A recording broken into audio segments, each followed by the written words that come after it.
The illnesses of the soul in the Orthodox terminology are called passions. The term passion in the Orthodox terminology is not a positive word. It's not a positive vocabulary. And in the Orthodox understanding, it doesn't mean to be enthusiastic about something. In the Orthodox terminology, it has a different meaning. Passion means illness in the Orthodox understanding. And the soul can be struck with three major illnesses that will create the perfect storm. The combination of these three illnesses become the reason, the cause, the source of all other spiritual diseases. The three major sources of all spiritual illnesses that can strike the soul are forgetfulness, laziness, and ignorance. We heard the master talking to his servant who had the one talent that he buried. He said to him, "You wicked and lazy, slothful, lazy servant. You wicked and lazy servant."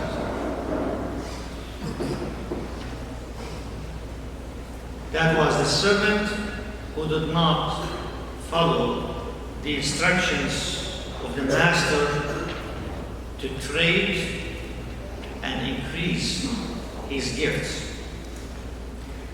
The reason why these three major dysfunctions are very dangerous is that without them, man cannot sin.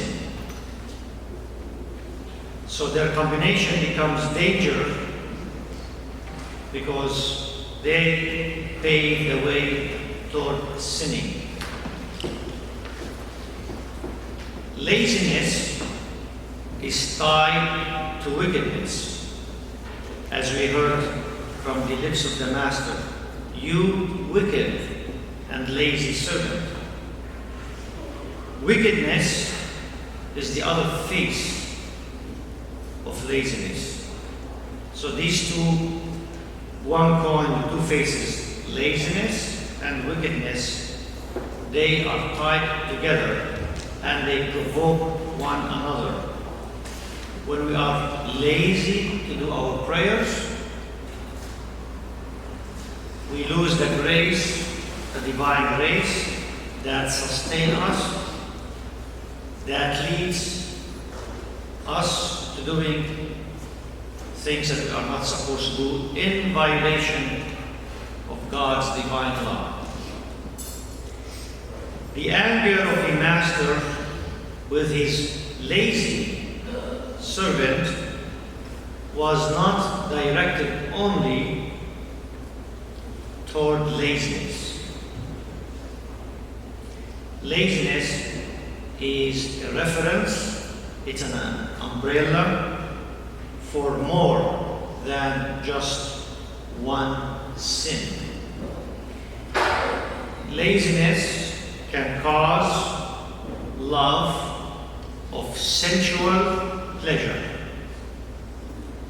Laziness can cause love of wanting esteem and respect from people.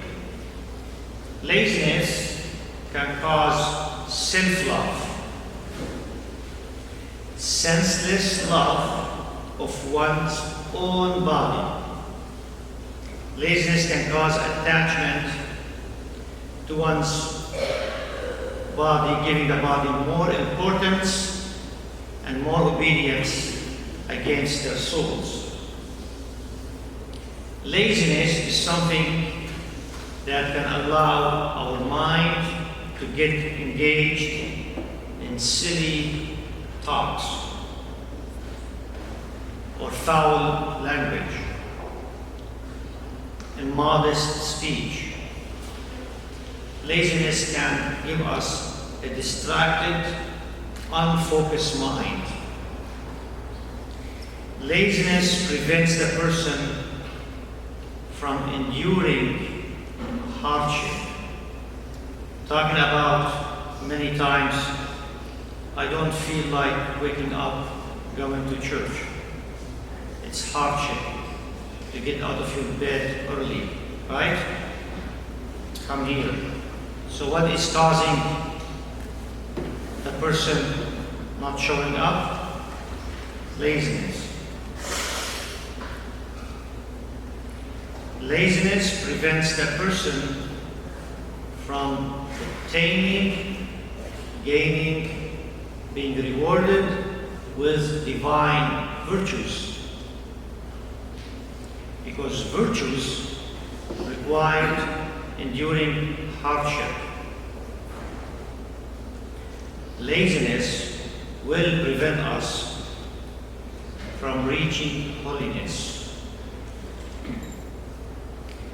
Laziness, spiritual and physical laziness, destroys the holiness of the person, and as such, laziness cannot be taken lightly.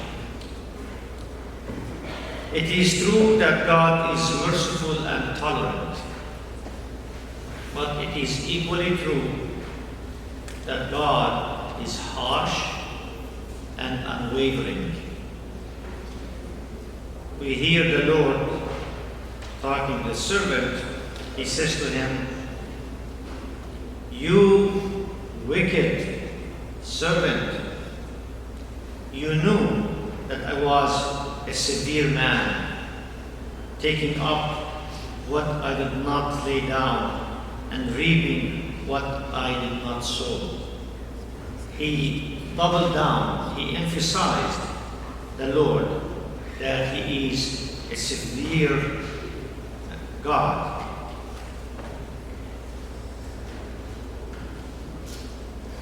And he continued, the master, he continued to say to the lazy servant, "Then you ought, since you know that I am a harsh person, you ought to have invested my money with the bankers."